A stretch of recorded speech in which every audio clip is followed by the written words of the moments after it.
with a lift of his chin and a bit of a grin.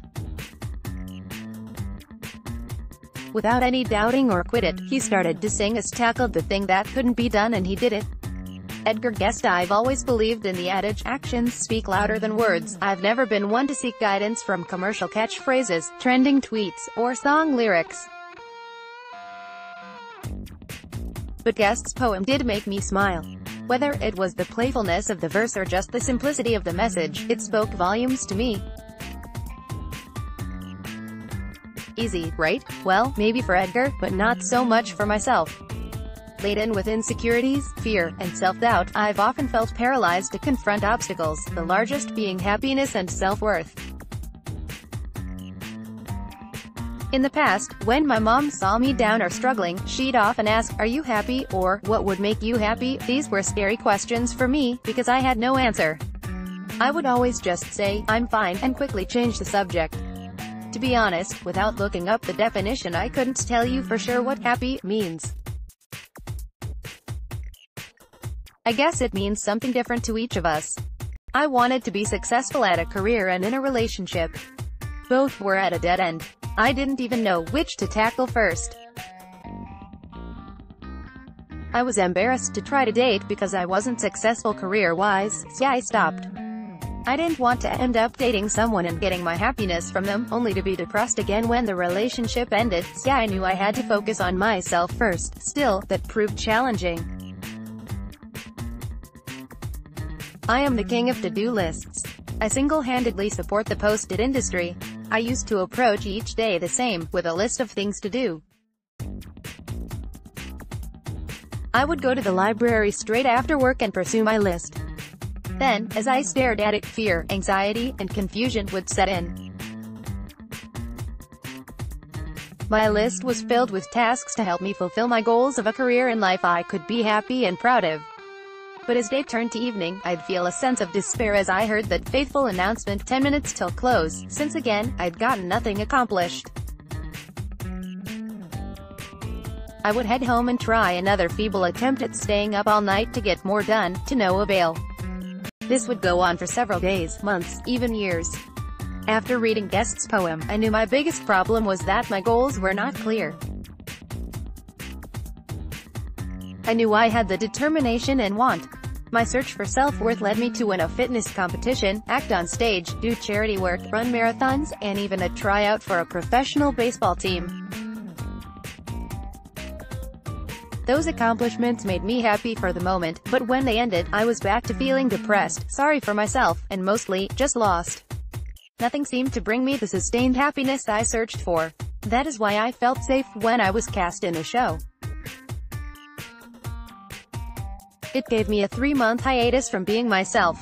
I could entrench myself into something else and avoid the problem, me. Even my insecurity issues would subside a bit during this time. A task or project would redirect my focus from worry and negative thoughts. When the task or project ended, my insecurity would come back with a vengeance. Void of something to preoccupy myself with, I would become obsessed with trying to find happiness, success, and self-worth.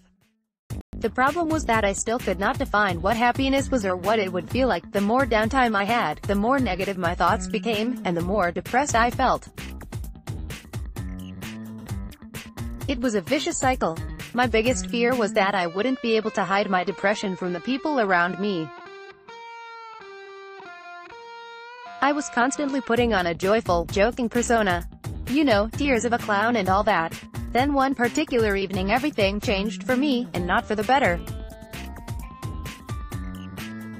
Coming home from a rehearsal, I got into a bad car accident.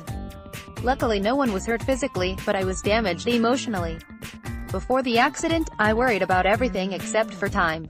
Well, now add that to the list. Hurry up and find and define happiness. I was now in a race with time on top of everything else.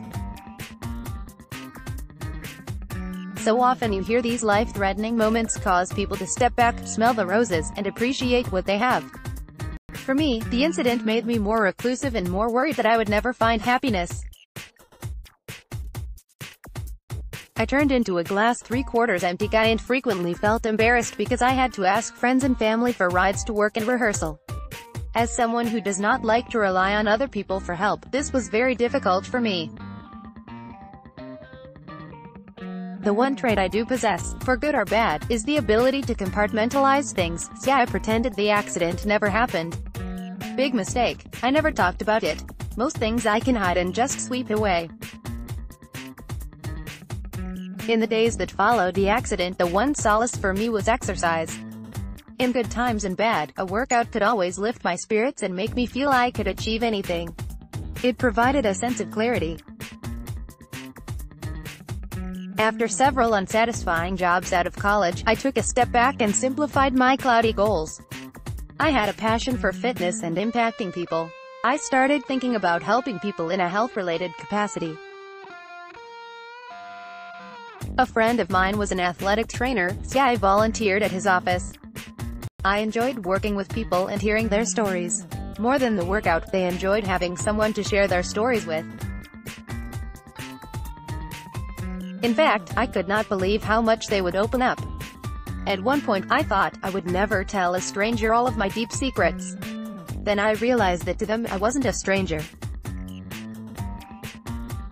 I was someone they entrusted with their self-improvement goals, which is not an easy thing to do.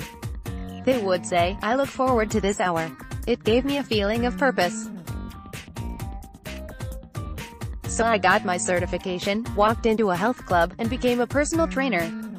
Acting on what I'd learned from my own personal experience, I made a promise to myself that I would always tell my clients to set goals for themselves, not for the approval of others. Start by accepting, liking, and not being too hard on yourself. My life has always been filled with judgment. An audition, a competition, a tryout. Waiting for someone to tell me I was good enough, then dealing with hearing sometimes, "You're not." That was tough to deal with. I'm still in a struggle every day teaching my clients how to be happy with themselves, while at the same time learning to be happy with myself. Since I'm the king of lists, I made one more, which I refer to every day. These are the reminders that help me in my daily life. I hope they'll help you too. Problem: I felt overwhelmed because I had too many confusing goals. Solution: pick one simple goal each day, no matter how small, and focus on that.